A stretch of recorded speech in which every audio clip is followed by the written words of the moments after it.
What's up? I'm Projects in Blue. This is my manager. I make melodic electronic music, and today I'm going to be doing a full session breakdown of my song Stay.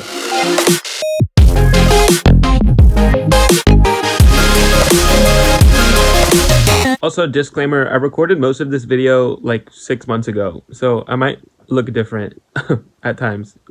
All right, here we go. So we're gonna be doing this like chronologically. Basically, I'm gonna go over the intro and then the verse, the build, the drop, and so on. But before we get into that, I just kind of want to explain how I like to organize my sessions. Firstly, I have all the groups and all the tracks just going to the master, except for one down here that I always call reference. It actually inputs from the master and it just goes directly out. So that basically at any time I can arm it for recording, record, and it'll record. It'll record directly from the master output. So basically I can see the waveform. I'm sure there's an easier way to do that. There's probably some kind of fancy plugin or whatever. But yeah, that's just kind of how I have that set up.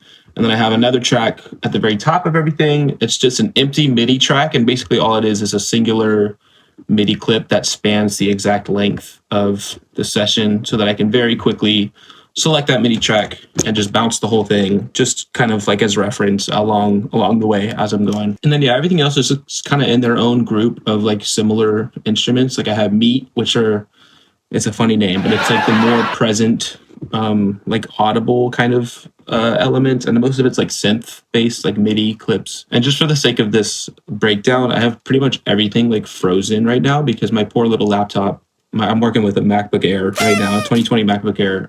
It's just having a hard time just keeping up with everything, especially while like I'm screen recording. So anyways, we're gonna go ahead and dive into the intro. All right, so this is the intro. The main thing that we hear, of course, is that pluck. It's right here.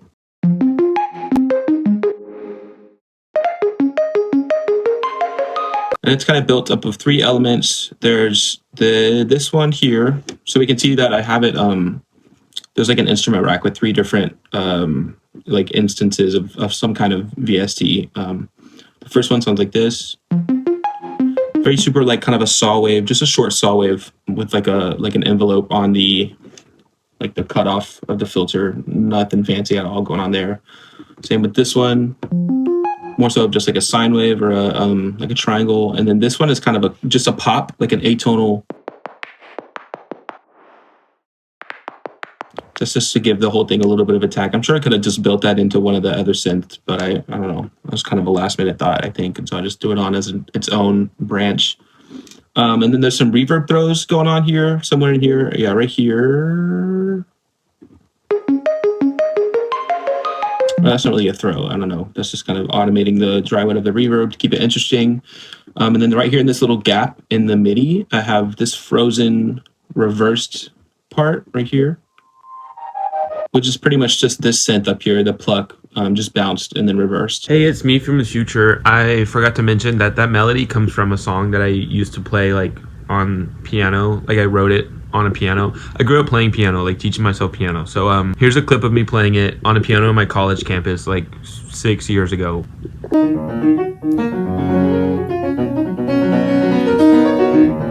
So then I turned it into like a real song. That's a plant on my wall. And then there's some other plucks going on, like this 8-bit thing. I think it's just like a square wave, kind of just doing like a 8-bit kind of art situation. And then this little saw kind of does this thing. And by themselves, they're boring, you know, not nothing too fancy going on there.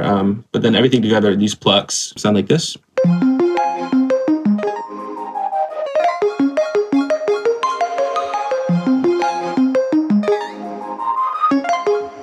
And then I have another group called pads, which is going to be more like a sustained sound. Well, this one's kind of a, you know, like a fluctuating, there's like an LFO on the volume somewhere along the way. I have it bounced into audio, but so that's that. Kind of give more of the chordal information for this intro. This Rhodes does not sound like Rhodes. Again, more saw wave, just simplicity. I'm really like a lot of these elements kind of just serve the purpose of providing like chordal information, and they're not really meant to sound super exciting, as you can tell. But yeah, they all just kind of add up together just to provide a nice, like, wide, lush, full, melodic, structural intro.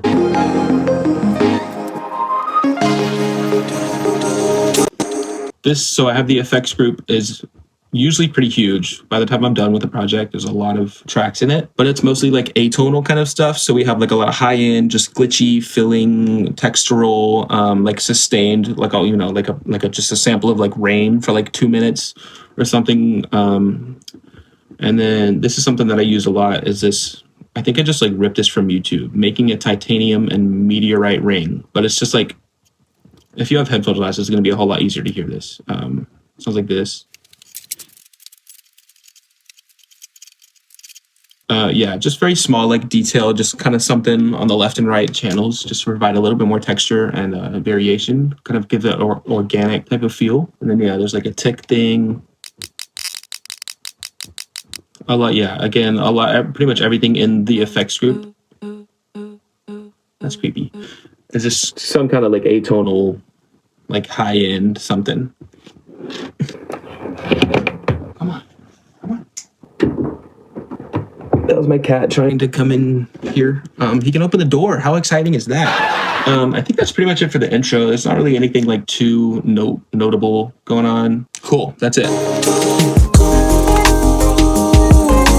All right, and then here's the verse. We're going to be recycling a lot of the elements from the intro, and you'll kind of see that I do that a lot throughout the project. Like certain elements will be present to some degree throughout the entire song, just at like different volumes or low pass. I don't know. So yeah, there's a lot of the same stuff there. If we go into the meat group,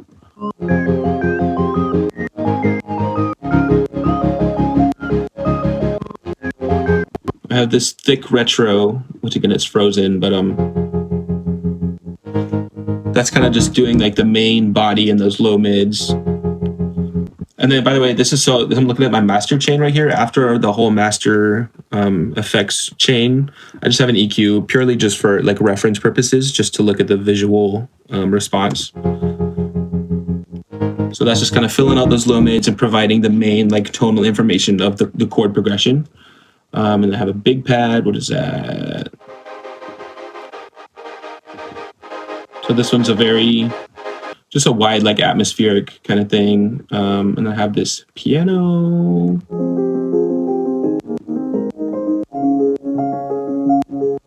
With the most annoying side chain you've ever heard, like clicking and popping, but we ball and a sine lead.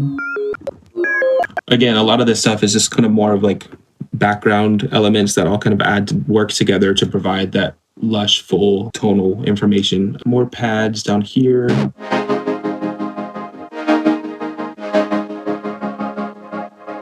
And then the drums. So we'll get into the drums here. They get a little bit more interesting in the drop, of course, but for the intro, the way I do my drums is usually just like this, just throwing samples directly onto the timeline without using like a drum rack or any kind of special arrangement tricks, whatever. So yeah, the drums sound like this by themselves.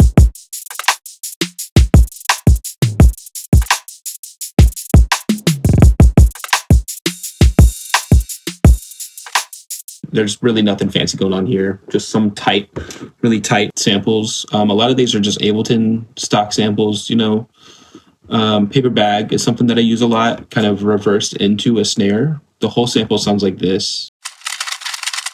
And then I'll just use like a tiny little portion to kind of sweep into a snare. It's not really something you hear. It's kind of just like more perceived, and it just kind of gives it I don't know. That was really stupid. Okay, so we have the vocals up here. These are my vocals. The lyrics are super simple. Don't go away. 3 easy words. I think they're from like an older song that I started when I was in college, and then I just never got around to finishing. But I wanted to just like kind of recycle what I had going on with that tune, and it was just that high falsetto, like a stack of a few layers. Very simple lyrics. So this is what the vocals sound like by themselves.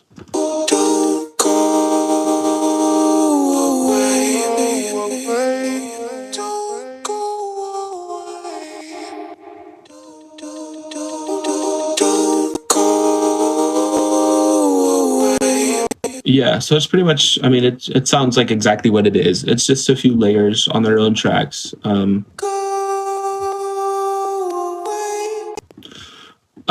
Pretty hardcore tuned. Like a lot, I don't consider myself like a fantastic singer by any means. Anytime I do vocals, I almost certainly have to do like multiple takes until I get it good enough. And then I'll still have to do some kind of post-processing, like tuning wise, whether it's like auto tune or like manually adjusting certain syllables to fit where they need to be.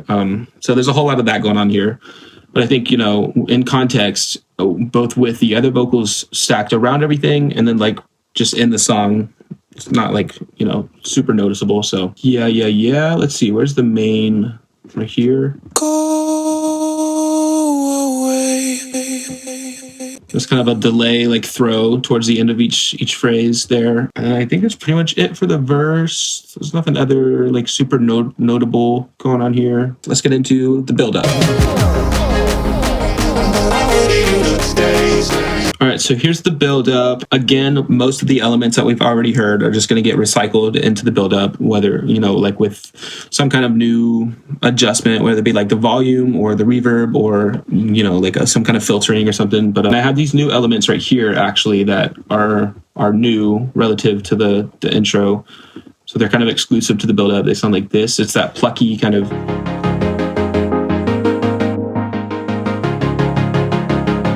And that's just a timeless, like progressive house kind of sound. It's a detuned saw wave with some low pass filtering. Not much going on the drums. I actually have two drum groups in this project. I have my intro drums and then my drop drums because they're like, I guess all, just an EQ on the whatever. I have a clap going on in the build up. I know it's like pretty legendary songwriting, super original. And then something else that gets introduced in the build-up is these strings. I think it's a contact. Yeah, some kind of contact. I have it frozen. I can't open it right now, but I probably like just some basic contact library. The strings sound like this.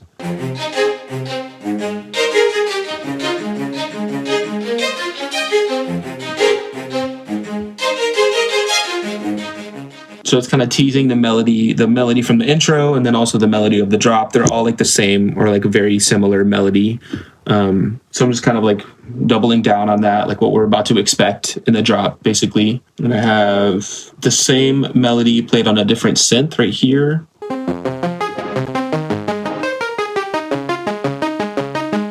Just kind of thicken it up just a little bit. And then the most notable new element in the build-up is going to be these build vocals. They're very vocoded, synthetic sounding. And that's where the title comes from, Stay. The vocals or the lyrics are just, I wanted you to stay, just like repeated 4 times. So those sound like this. I wanted you to stay.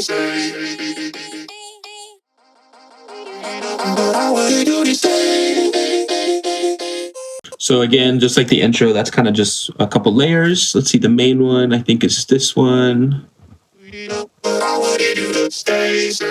And then you can hear very clearly that there's something going on just with this singular track alone. That vocoder is doing a lot of work. So the vocoding chain right here sounds like this. So I have it's sourced by just like Ableton stock wavetable, just like a detuned saw kind of thing. And that's just doing the chordal information to then pass through the vocal. And then, it's just a couple layers. Let's see. Kind of a weird, like, suspended chord there, I guess. Yeah, it's a very just synthetic type of sound. And then with everything together, hopefully my laptop can handle this. Let's see.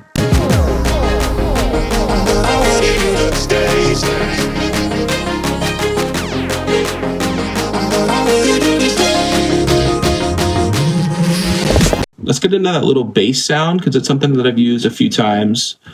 I guess real quick, the low end in the verse, pretty much just like a slightly beefed up sine wave, nothing fancy. So this sound here comes from a Serum wavetable, like used as a sample. So Evil Sweep, I'm assuming that is short for evolution. This is a wavetable in Serum, and if you go through the guts of Serum and like find the actual files that are used for the wavetables, you can just drag and drop them into into your session. So basically what I did here was Let's see if I can just recreate it actually. Evo sweep. Drag it in. It looks super short because it's literally just a few cycles. But in Ableton, if you warp it on the, I think the texture, if I'm not mistaken, grain size down, and then just stretch it out hella far, you can see that I'm moving the grain size like just manually right now. I'm playing it, and it's changing the pitch of like the sound. I don't know how I discovered that, but it's a pretty hardcore like Reese bass. If you just beef it up with some post processing, I have like a chorus to widen it up, and then yeah, like an amp, another amp, OTT, the basics. Yeah, and then if you just fiddle around with so I'm basically automating the grain size within the clip itself as opposed to on the timeline. So by itself, you get like a super nasty, like aggressive vocally sound just from, yeah. And then in our effects group for the build up, just some, stuff like that. What is this? Yeah, it's a lot of just like simple kind of almost atonal, like I said. More texture. Again, if you're not using headphones, stuff like that's probably going to be tough to hear on like a phone speaker or something. So, and then the last thing about the build up is going to be the split second right before the drop. We kind of have this glitchy moment to like really tie in the tension before it's released with the drop. Sounds like this. Yeah, hell yeah. So the effects group, I think, is where most of that is. Oh, and then like in the drums, we hear the snare, the main big, huge snare in the drop for the first time there. And then I just have it like cut to complete silence for like a split second right before the drop begins. I don't know. I just thought it was a fun way of like introducing the everything. So speaking of which, let's get into the meat and potatoes. Let's look at the drop.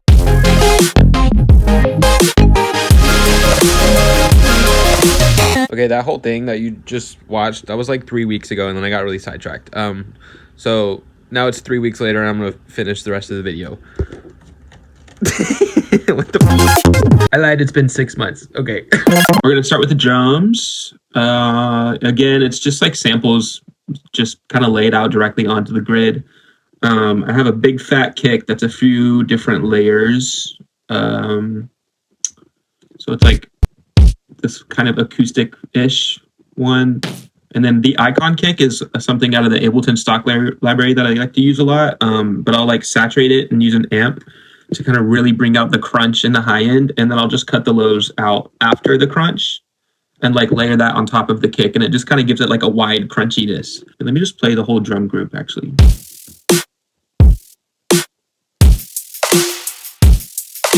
So it's like super simple, super straightforward. There's not really a lot going on. The snare, as we can see, is kind of a disaster. We have like the paper bag thing again, and then ring snare, which is kind of the tonal body.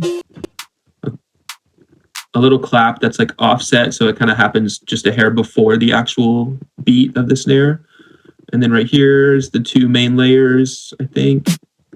That's kind of the lower half. So again, looking at the master's reference, which I'll do a lot, it takes up the like low portion, and then that's the upper high kind of tone. Yeah, it's just layering some samples and making it all fat and whatnot. Moving up to the basses, where we at? Right here. I solo the group.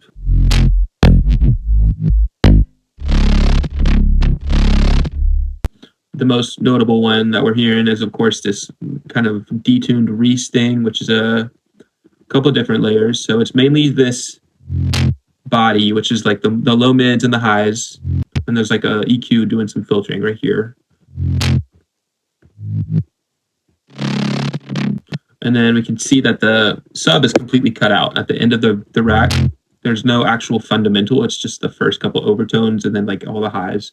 So the sub I'm just replacing manually with a sine wave bounced into audio so that I can line up the phasing correctly with the kick so that the kick moves into the sub bass really smoothly without any weird phasing bullshit. And then I think actually right here in the big chord, so there's kind of a call and response going on. We have the call, and then the response is this big, massive. For that, I have two different layers for the sub. I have the main, low, fundamental, and then I also just went ahead and replaced the first overtone, which is just an octave higher than the fundamental, with its own separate sine wave. So you can see there's two layers there. And that was just for a little bit more control. It was such a deep note that I just wanted more control over those first couple fundamental, overtones down there. And then I have this like pluck in the bass track, or bass group, that I like to use a lot. It's just kind of a fat little, I don't know, it's really just like an accent to go between the main stuff going on. Some like little FM. This is probably, oh no, this is Serum again. Super simple. It's not really something you notice again. It's something you kind of just feel. Wobble under there. Yeah, I think that's really it for the basses. This is the melody that we hear, the main melody and the drop. So this is where all the weird, fun automation crap is going on. If I open these two layers, they look crazy. Yeah, so the first one here.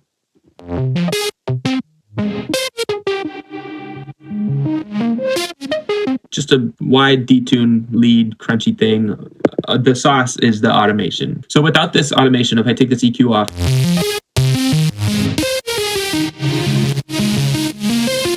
not great. It's really annoying and harsh and obnoxious. So yeah, the automation is doing kind of just these little tiny micro moments where it cuts and it opens for each note specifically. And that just gives it the really organic kind of speaking flow. It's like somebody talking. It kind of just falls right off the tongue, It's like saying a phrase almost. And then that's layered with this other one. It's playing the same.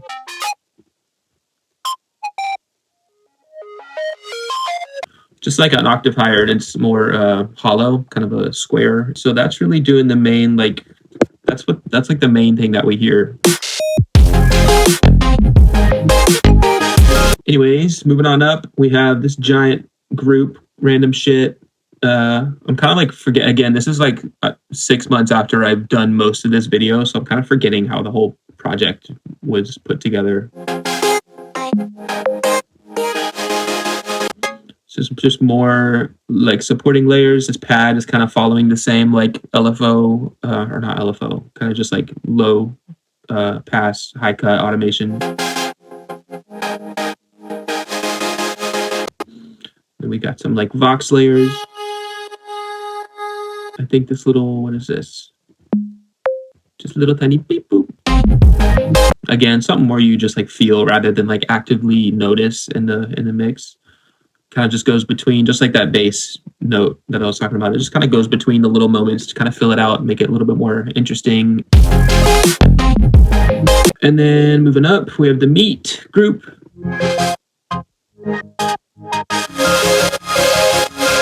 It's really, again, just a lot of the same layers that we've already seen in the verse and the intro and whatnot.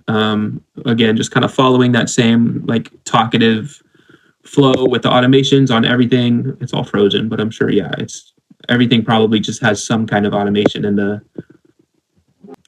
high end being opened and closed. A big thing to notice is this big screech right here.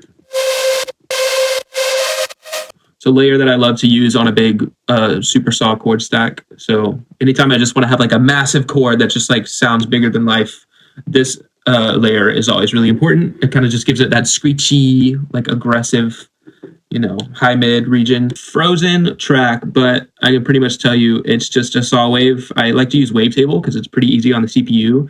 And then if you use the noise option for the detune, it just kind of has a more dirty, gritty, organic type of detune than just straight classic detune. And then as you can see here, I have along the entire effects chain, there's always this harsh cut right at the note where the fundamental hits because it's being saturated so much. We have an EQ just to cut the lows immediately, and then an amp, which is going to introduce its own mud in the low end. Another EQ to cut that back out. Some saturator, again, is going to introduce some low end that we don't want.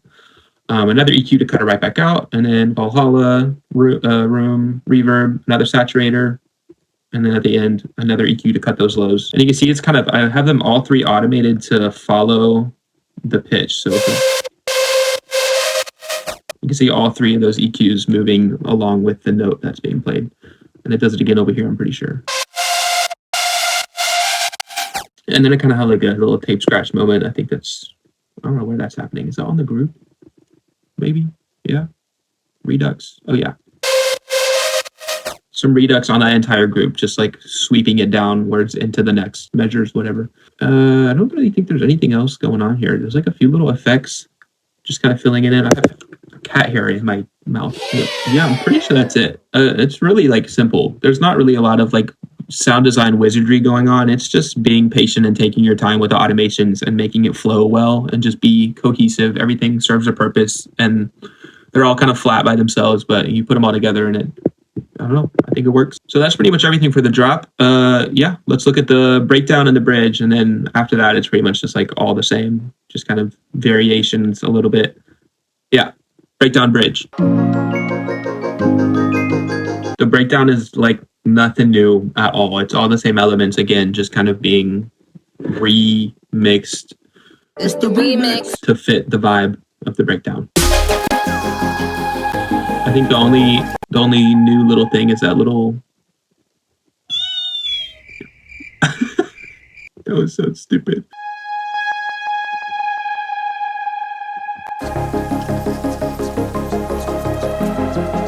Yeah, and it's all the same element, so I won't get too far into that. And then we have another verse, same thing.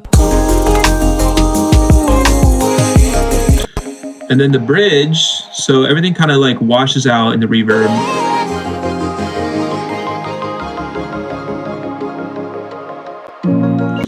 And that's really just, yeah, I don't know, there might be some reverbs like on the groups themselves, or each track has its own reverb that's getting washed out. I don't know. I don't really use like sends and returns, so whatever, just kind of raw dog that reverb moment. But yeah, the bridge, pretty little, very simple. We have a piano here.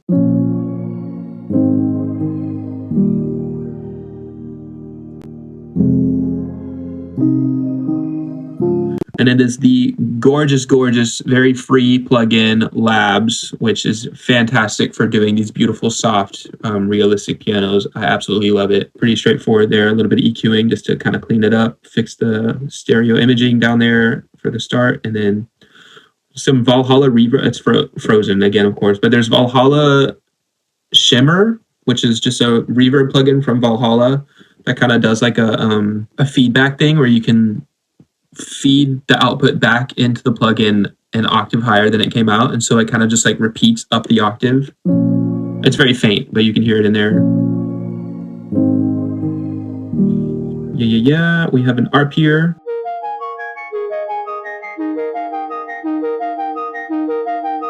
Very simple wavetable patch, and then I kind of automate the drive on this saturator to go up, which kind of just squishes the dynamics and kind of turns it into like a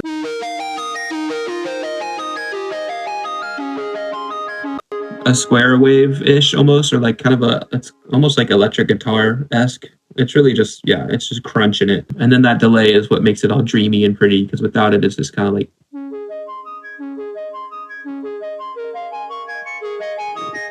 Very pretty. And then we have some strings. I think this is, what is this, Contact?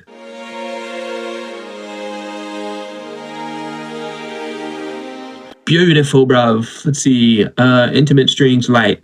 I'm pretty sure that's free. I don't remember. But yeah, another lovely Contact instrument. And then I have some vocals somewhere. What is this? But yeah, just a little, this is probably Collision. One of Ableton stock instruments, Collision. Great for kind of mallets and glocks and stuff like that. And I'm just automating each chord to kind of open up. And then where are my vocals? Here's the vocal group for the bridge. Just a few layers of oohs and ahs that I recorded to match each chord. Let's hear how that sounds. What is it, 4 layers?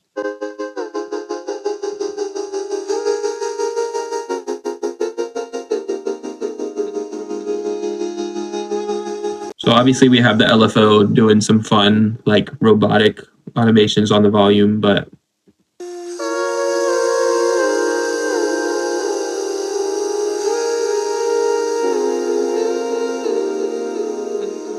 It doesn't sound great by itself, but in context, it works pretty fine.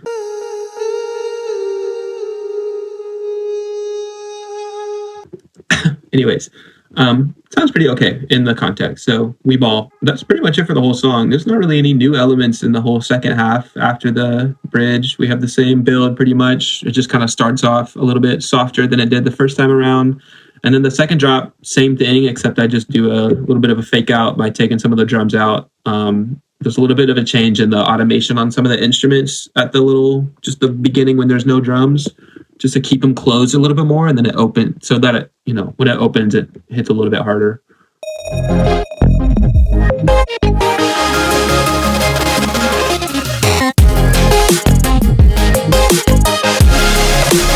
The little beep that you would hear in the first drop, or like right before the first drop. Same thing for the second drop, but then I have in its own track just the reverb kind of tail of it. It's just like a very unexpected, because you already heard it the first time in the first drop, so you expect it to do the same thing, but then I just drag it out with some crunchy, fucked up reverb. I have a sample missing somewhere, but yeah. All right, so now we're going to get into the master. This should be pretty quick and easy. There's not really too much craziness going on. So firstly, I have a few effects on the master chain that just kind of make brief appearances. Like this reverb, so in the drop, I throw the reverb just a little bit.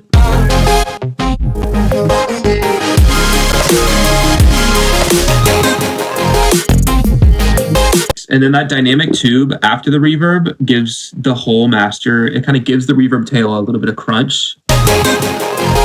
You can hear whoa, which I then use this EQ to make it growl, kind of. So it's like the entire master becomes a growl, essentially-ish, kind of. It's like barely noticeable, but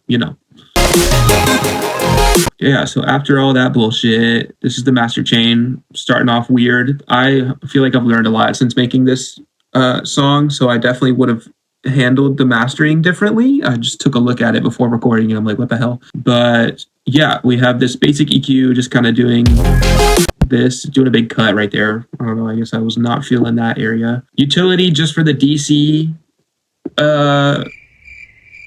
feature, which I wouldn't use today, but I guess that's what I was thinking. The DC basically just removes the super, super low frequencies that aren't really heard. They just kind of offset the entire song. So like if you had two sounds, one low and one high, the waveform would look like this. The DC is essentially just making it look like this. It's just removing the lower portion. So it's taking the whole song, if it's like a little bit funky because there's like some super low rumble, and it's just straightening it out. That's kind of my understanding of it. Let me know if I did a shitty job of explaining that. But yeah. Okay, I went ahead and turned off the rest of the master for the rest of this breakdown. Okay, so next up is going to be this Ozone, which I have a few different things going on within the plugin. First up is this imager, basically just a split band imager into lows, low mids, high mids, and highs. I have the lows all the way mono, which you should be doing kind of I should be doing. I'm like always conscious of keeping the low end in mono anyways, but this is kind of just like a fail safe at the end of the mastering chain. There's another one of those later, this EQ. But anyways, yeah, so mono lows, and then every other band, I'm kind of like making them just a little bit wider here, which essentially just like turns up the stereo signal that's built into the left and right. Yeah. And then we have a dynamics, which is just multi-band compression. Again, we got 4 different bands. I don't know what the thought process here was when I did this, but like,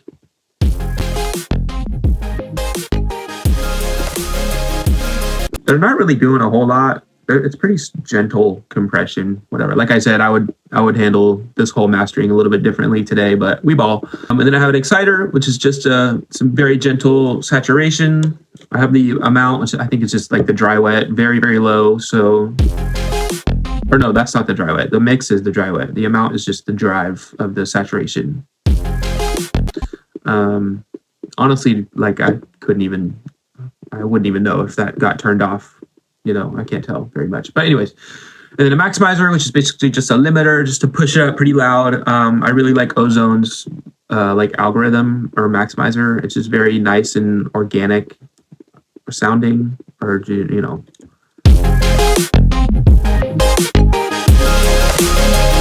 As you can see, we're smushing the hell out of that kick. It's pretty loud just in the mix, so it's getting pushed into this master chain pretty freaking hard. Like you can even see in the multi-band compression, it's smushing it a lot. So that's that in Ozone. We got some fun stuff after that. Firstly, a compressor, which is a little bit strange, coming straight out of already being compressed. But this compressor is set to peak mode instead of RMS, which means it's responding to individual fluctuations in the waveform as opposed to the general volume. So like if you put this on a vocal and like say one syllable in the vocal was too loud, the RMS version would be responding to that whole loud syllable, but the peak version is responding to each individual fluctuation, each peak. So using the peak, if you have the attack and the release super freaking low, it's almost acting like a clipper. It's responding to each peak that's too loud and it's turning down each individual peak.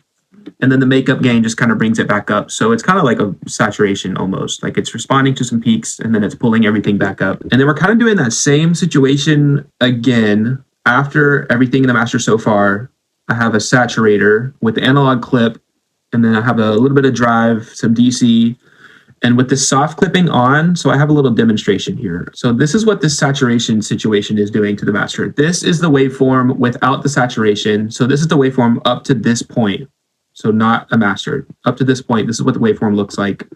We can see if we zoom in on the kick here, it's pretty pointy at the ends. And you can also see that it's clipping through right there. So with some gentle saturation, the sound gets perceivably louder, but literally quieter because the saturation is smushing the waveform, the edges of the waveform using this analog clip algorithm. And since it's smushing the waveform, we can zoom in here. You can see that they're a little bit more rounded than they were a second ago. But that means that we now have a little bit of room around the waveform. So knowing that we have some room now, we can print it into audio and see exactly how much I can turn it back up because the saturation made room to turn it back up. So if we zoom in super far here on the kick, then I'll kind of just manually turn up the waveform and see about what it is. We'll say 1.1. So we have 1.1 dB of headroom to turn the whole thing back up. So that's what we do here on the master. Right after that saturator, I have an EQ just cutting out the stereo lows. I think I'm just being paranoid with this. It's not really necessary because the saturation might introduce a teeny tiny bit of like undertones in both the mono and the stereo signal. I don't know. So we can pretty much just ignore this EQ. But like I was saying, the saturator makes it perceivably louder, but literally quieter, which means that we can turn the waveform back up with the color from the saturation. And I'm just using a limiter to do that. So just like I showed you, we have about 1.1 dB of headroom. So I'll use a limiter on the master, turn it up 1.1 dB with the ceiling at 0. So the limiter isn't really actually doing much to the actual waveform. It might take care of just teeny tiny little moments where like artifacts basically that leak through the saturator or something like that. I'm not sure. But yeah, the limiter here is just a safe way to turn it back up without it going over 0 at all. So then here's the waveform after that limiter. So if we compare before the saturation and everything, this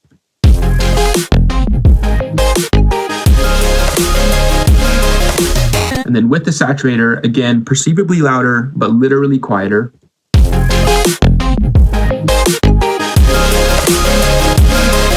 And then with that room, we'll fill it back up, turning the whole audio file up just a little bit with the limiter. So this is before and after.